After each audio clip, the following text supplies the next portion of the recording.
Welcome back. Now, the Soweto Marathon is returning this year after it failed to take off last year due to Athletics South Africa politics and a lack of sponsorship. The competition will take place on the 2nd of November and offers 3 events, 10 kilometers, 21 kilometers, and of course the big one, the 42-kilometer races. The winning man and woman in the full marathon will get 100,000 rands in first prize money. Now, tell us more. We're joined by the Soweto Marathon spokesperson, Banele Sindani. Good morning. Welcome to Morning Live.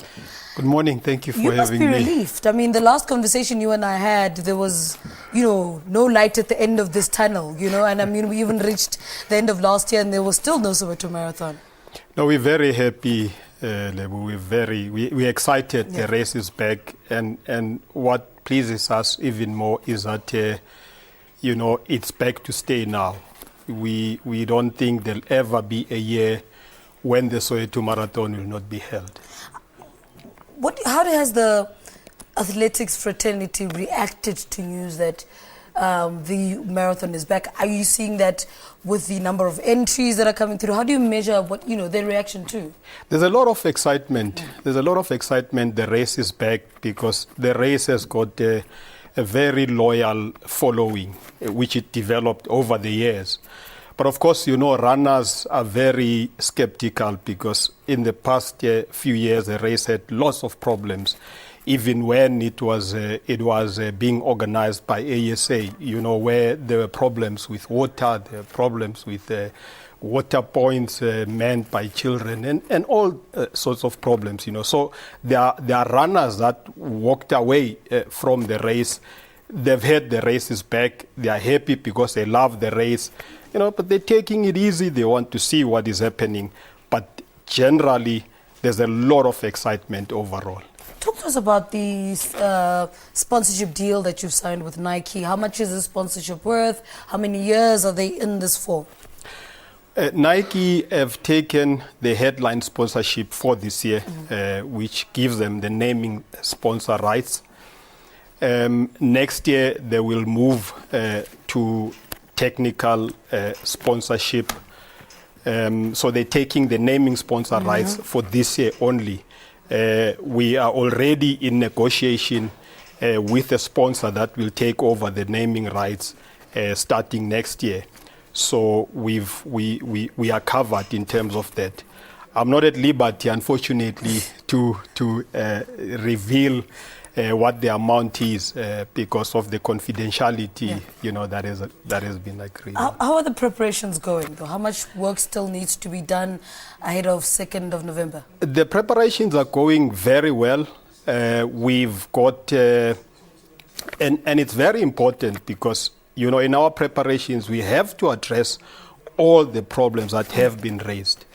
What are we saying? It's unthinkable that we can run out of water and coke. So what we are saying to the runners, we are going to have water, we are going to have coke enough at every water point and cold. We are going to have marshals at every intersection. And the very busy intersections are going to be marshaled by JMPD officials.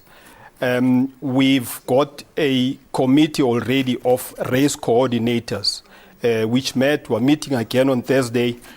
We are allocating responsibilities to clubs. In other words, the only people that are going to work on the marathon as volunteers are clubs. We're not taking people outside of clubs because clubs have got the experience. They understand road running. They know what is expected of them.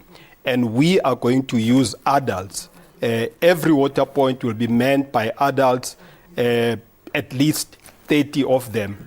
And the marshalling will also be manned by adults from the clubs.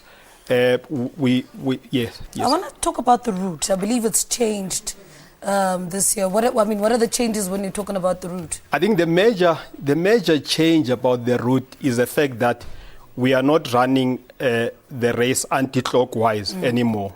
Traditionally, it's been run anti-clockwise, but we're running it clockwise now. And what that has done, it's eliminated a number of uphills. It's actually turned those uphills into downhills, and which then makes the route faster than it has been. we've eliminated a lot of corners, because when there's too many corners, athletes cannot run fast times. So we've made the route faster, because, you know, top athletes don't want only to win the money. Yeah. They also want to run fast times so they can get invites to other big races. All right, so what's the average time that a person should be running a 5 kilometer? 5 kilometer? Yeah, 5 kilometer. Oh no, 10 kilometers. 10 kilometers. I mean 10 kilometers. The average time, yeah, an average person. Average like person. Sam Marshall, if he had to run the 10 kilometers. Sam Marshall, 10 kilometers, 1 hour. Oh, right, so 1 hour. Banele, thank you so much for talking to us. Banele Sindani is the spokesperson of the Soweto Marathon, which gets underway on the 2nd of November. Offers 3 events, 10 kilometers, 21 kilometers, and 42 kilometers. Let's take an break. We say goodbye after this. Stay with us.